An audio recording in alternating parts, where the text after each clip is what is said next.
guys, what is going on? Blossom's back, and welcome back to another episode of Top Drives, and another very, very, very special episode of Blossom's Ultimate Upgrade Guide. What is the meaning of life? Is it the number 42 or is it the 69 Charger? I don't think it's the number 42. I think it's the 69 Charger, but it's RQ42 for a reason, because the 69 Charger is the meaning of life.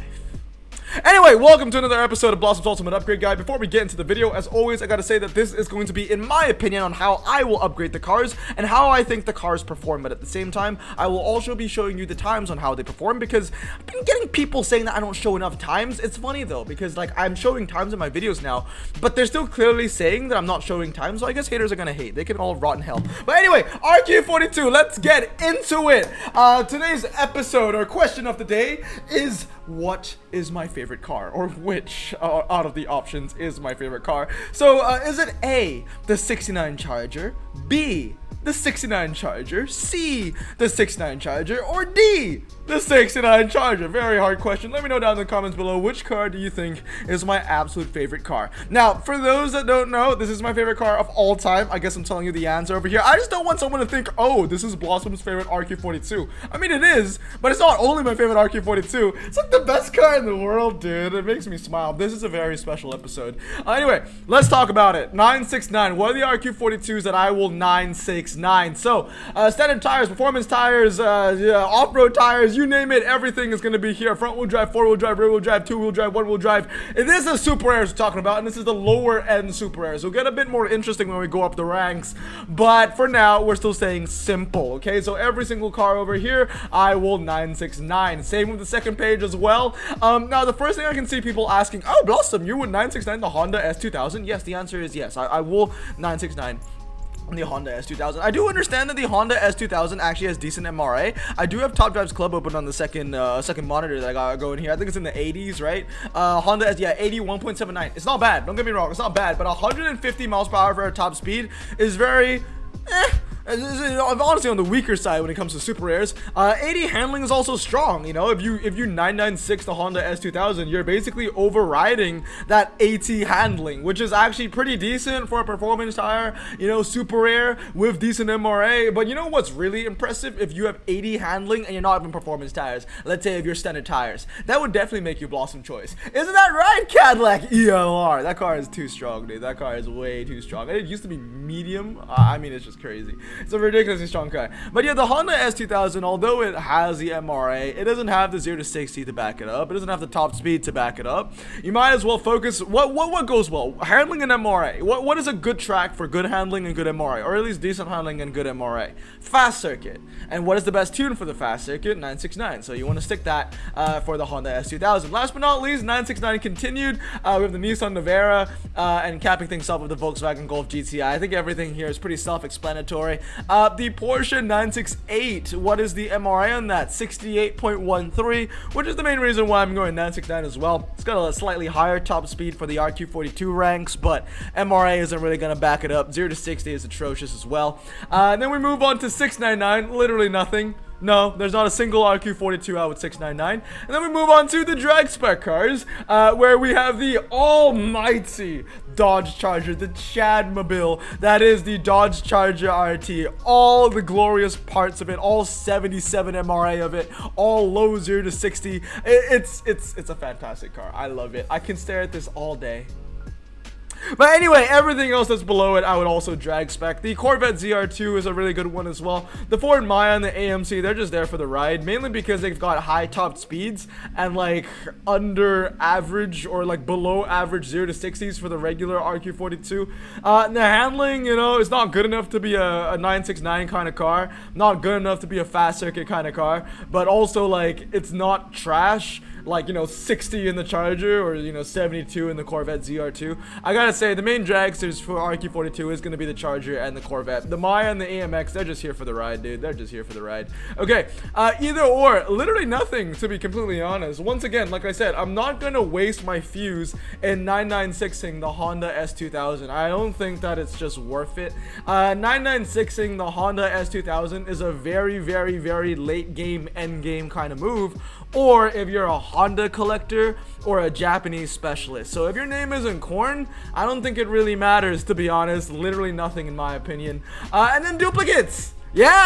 Yeah, get duplicates of these. You know what's crazy? I think there are only 20. There are only 20 1969 Chargers you can see in this. I've got more Chargers than in my garage than the Chargers that you can see in the slideshow right now. But hey, I digress, man. Get it. This thing is ridiculous. It's amazing. It's beautiful. I'm kind of sad that I don't have all of the max anymore because super rares are a pain to max. I have like 3 max right now. I'll try and get 5, but for now it's 3. I'm focusing on old guard stuff, but yeah, I mean, pretty self-explanatory, guys. The Charger RT is ridiculous. And then other duplicates I would focus on would be the Cadillac ELR, the Nissan Stagea, which are also both Blossom choice, including the Charger, and the Mazda Yotta MX-5 GT. Okay? Anyway, that's going to be it for RQ42 for how I would upgrade the cars. Now let's move on to the tier list.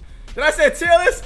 Times. We have times here as well. We have times. Okay, so let's talk about the times. RQ42 twisty meta, okay, just RQ42 cars, and as you can see straight off the bat, the Mazda Yotta is the best one there, and as predicted, you don't need time to tell you this, the Honda S2000 is the best in the fast circuit. I didn't need time to tell me this, honestly. When you got decent handling and good MRA, just like the Honda S2000 does, you can basically deduce that the Honda S2000 would be a strong car. And as you can see, even at 323 on the AMC AMX, it's not good enough for the fast circuit, and that's why I just think that for the AMC, just go 332 and you'll never use it, but it just feels like it's a better option anyway. But yeah, the Yotta is broken. It is the best car for everything: car park, G-force, hairpin, indoor karting circuit, slalom, twisty circuit, twisty road. It is a menace. It is ridiculous. Now moving on to the drag meta for RQ42, we have the Charger taking on the quarter mile, the half mile, the 0 to 100, 0 to 120, and the hill climb. And then we have the AMC taking the test bowl. So obviously you want to go 332. The AMC is only going to help you in the test bowl. Honestly, even if the AMC was 323, it would still be the best car on the test bowl anyway. And the Ford Maya loses everywhere, and the Chevrolet Corvette is the 1 mile and the 0 to 150. And I'm only for time purposes am I putting in the Chevrolet HHR, because I feel like some people will be like, oh Blossom, maybe the HHR is going to be a 323, like an either or car, you know, like either a drag spec or a 323. Here's the thing, man, you drag spec your HHR and it's not like, it's got 86 MRA, right? Fair play, but like it's not winning anything. It doesn't even have a 3rd place finish, and there's really no point comparing the times to the quarter mile, half mile, and the 1 mile, because it's going to lose to the Charger and the Corvette. And I know another thing you can argue is, oh Blossom, well, you shouldn't be putting the Chevrolet HHR against the Chevy Corvette and the Charger. They're 2 different niches. The HHR is medium ground yeah, I get it. It's not low ground clearance. I know it's in a different niche, but the thing is, then again, you're in that situation where you need Hutch to really manipulate the track sets in literally 5 or more ways just to make the car fit. Bro, come on. That is too niche of a category to even bother maxing out a car like that. So in my opinion, it's not worth it. It's too much hassle. And then we have the medium ground clearance meta for RQ42. The MG Maestro Turbo takes the cake. Renault Sport Clio, not too bad, coming in 2nd for small and medium. Volkswagen Bronze, or 3rd place for small and medium, but the MG Maestro Turbo is the car. And once again, you know, the Chevrolet HHR SS, they can't even come in 3rd or 2nd place on the City Street Small, on the City Street Medium. What is this going to provide? It provides nothing, bro. Nothing.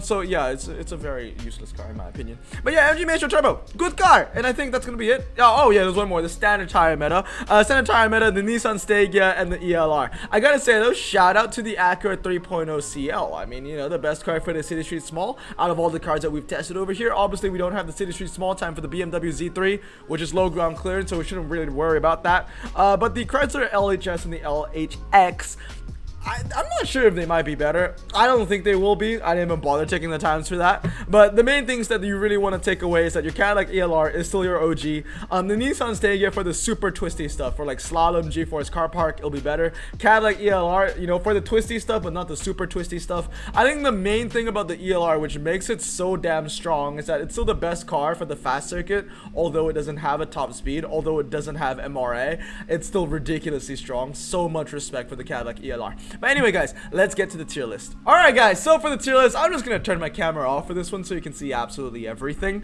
We got Sell and Yell, Stock and Unlock, Club and Dub, Fuse and Use, Pack and Max, and of course 69 Charger. So what is the best car for RQ42? What is the meaning of life?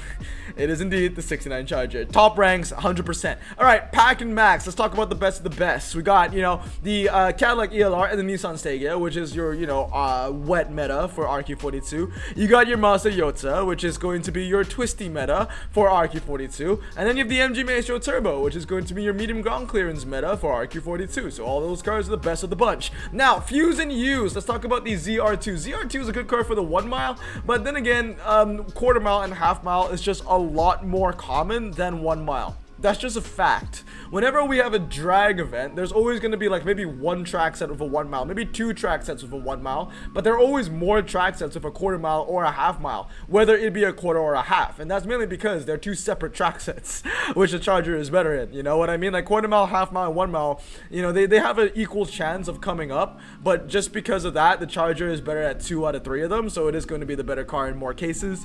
The Acura 3.0 is there because it's the best city street small. The Renault Sport, because it's the second best for the city streets dry, for both some medium and small. And some of the decent cars would be cars like the Honda S2000, which is your best fast circuit car, the Chrysler Crossfire Concept, which is, you know, the second option to the Mazda Yota in my opinion, and or the Alfa Romeo 147 GTA, because it also fills in that Italian niche. And then for Club and Dub, these are the cars that are okay. You might bring some value to the table, but not too much. The K5 Blazer has dropped a lot because of the nerf that it received. Used to be a Blossom choice, now it's a mid-range RQ42 car. How far it has fallen. AMC AMX, once again, best testable car, but I'm a little bit tougher on it because it's a prize car. It's harder to get and not a lot of people are going to get it. And then you got the all-surface tire cars that just handle a little better, or they have a really low 0 to 60. So for example, cars like the Nissan and the Fiat, you know, 73, 72 handling respectively is pretty damn strong. Land Rover Discovery's got a low 0 to 60, so I'm going to put in Club and Dub, mainly because you're going to get a little bit of value out of it. Then you got Stock and Unlock. The Ford Maya is like completely like useless, honestly. Like test bowl, you want to use the AMC. 1 mile, you want to use the Chevrolet. Quarter mile and a half mile, you want to use the Dodge Charger IT. You know, you're gonna need to get a very, you know, specific event. And what event just passed where the Ford Maya was useful? Was it the Summer Games, or was it Year of the Rat, or Year of the something? I can't remember. It was some kind of special challenge where the Maya was pretty useful, and that was because it was the only car you could use. The HHR as well. You know, like I said, I'm not putting it in Sell and Yell because I understand that there is like a weird cult that follows this car. The fact that it's a wagon, the fact that it's medium, the fact that it has 86 MRA, like they are, you know, they're pieces to the puzzle there, but the puzzle will never be completed, if that makes sense. Acura 3.2 as well, it's somewhat okay, not gonna get you a lot of value, but not completely useless. And then everything in Sell and Yell, completely done. That Range Rover is heavy, it doesn't handle. Yes, it's got a low 0 to 60, but who the hell cares? I'd rather get the Land Rover Discovery because it just handles a little better. You know, the Ford Mondeo, once again, is kind of like the HHR in a sense where, yeah, Mondeo's got a decent amount of MRA, you know what I mean? The Mondeo's got like 81 MRA, but with 7.10 to 60, you think that's gonna get you anywhere? Absolutely not. At least the Chevrolet HHR has a lower 0 to 60 than Mondeo. At least, okay? And better MRA too. And then we have cars like the Fiat Coupe and the Chryslers, the Alphas. I mean, all these cars are just kind of useless, not gonna lie. The Alfa Romeo 164 Super, I feel like some people might think that I'm kind of harsh putting it in Sell and Yell, maybe because there are not a lot of standard tire Italian cars. How important is that niche? How important is a standard tire Italian car? To be fair, for the Quadruple, I'll probably put in Club and Dub. But then again, it is also a better car. It'll get you more value, but it is also more expensive to use. I'll bump it up one. Just because, yeah, Italian wet, not a lot, so it'll be the best in the super category. I'll bump it up one, but still, outside of that, you're never ever gonna use it, man, because the wet meta for RQ42, or the wet meta in general, is just dominated by the ELR and the Stega anyway. So anyway, guys, that's gonna be it for today's video. That is my assessment of RQ42. Let me know down in the comments below if you agree or disagree. But anyway, all hail to the 69 Charger, best car in the game, best car in the world, absolutely love it, best car, just best car. It wins all the trophies. Anyway, I hope you guys have a great day. I'm gonna turn on my camera for the outro. Remember to stay safe, wash your hands, and blossom out. Peace.